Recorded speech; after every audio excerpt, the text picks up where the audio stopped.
All right, guys, this is Barry's truck. We finally got around.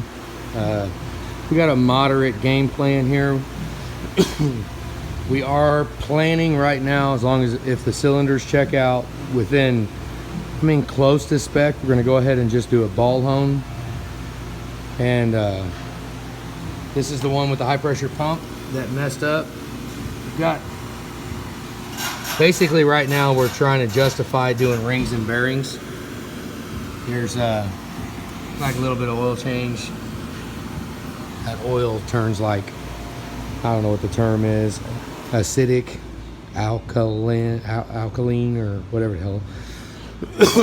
But it had a bunch of metal go through it from 2 high pressure pump failures.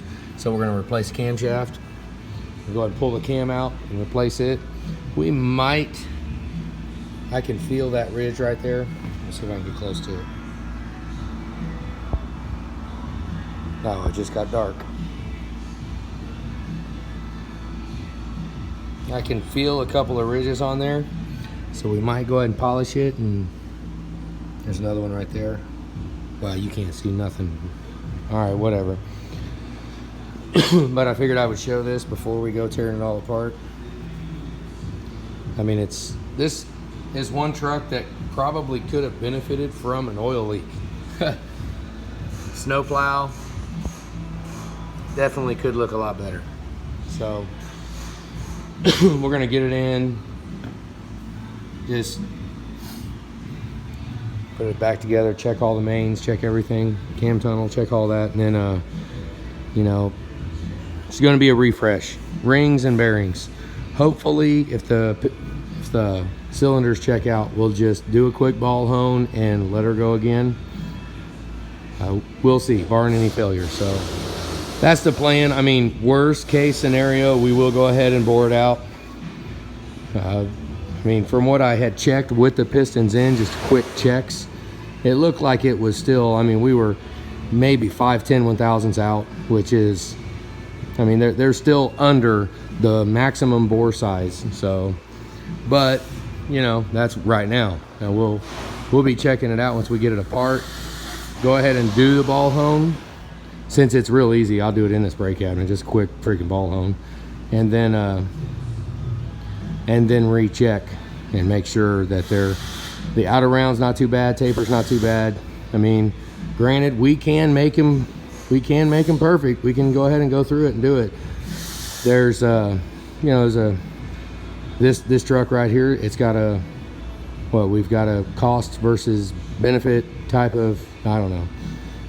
So we're trying to save having to just go through and do everything, but we'll see, because if the numbers tell us that we need to go ahead and bore it out, then that's what we'll do. But from what I initially saw, it looks like it'd probably be just fine with a refresh, because this is the one that we're replacing the camshaft in, because it threw 2 main shafts and 2 different high pressure pumps within 5,000 miles.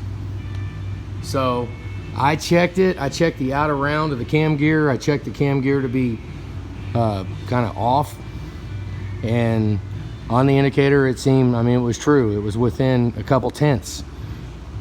So we're gonna go ahead and put a different cam in it. We're not gambling. There could have been metal that got caught in between the gear, because the metal, it's more like aluminum. The gear would have just chewed it up. Not much witness marks on the cam gear. It looks good, but we're just not gonna gamble. So to go with a cam gear replacement, and this thing had 140,000 miles. So, my first thought was like, well, how do we know that the cam tunnel's not machined wrong? If that's the case, it would not have made it 140,000 miles. It wouldn't have. We're gonna go ahead and spec it, check everything. But since we're down here and we're gonna replace the cam, I told him, we could have, as much as I freaking hate doing it, I said it could vibrate. We could wind up with a little out of balance condition. We could have taken the crank adapter flange off, pull the cam out, replace the cam. But now is when we run into a justification factor, okay? Because it's out of the truck. We could go ahead and do a refresh on it. I did not see the truck run. Don't know if the head gaskets were good. It did have Ford head gaskets on it, which, The black stuff isn't too bad, but we got a little bit of burn in. I mean, who knows? But right now we're just, it's a justification thing. Let's go ahead while it's on the stand, while the truck is tore down.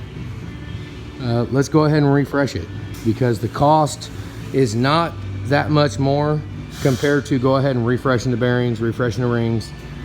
Maybe get a little more fuel economy out of it, get a little more performance out of it, just because everything's going to be sealed up, you know. But I don't know, right now I'm going to get it apart. We're going to get it all cleaned up.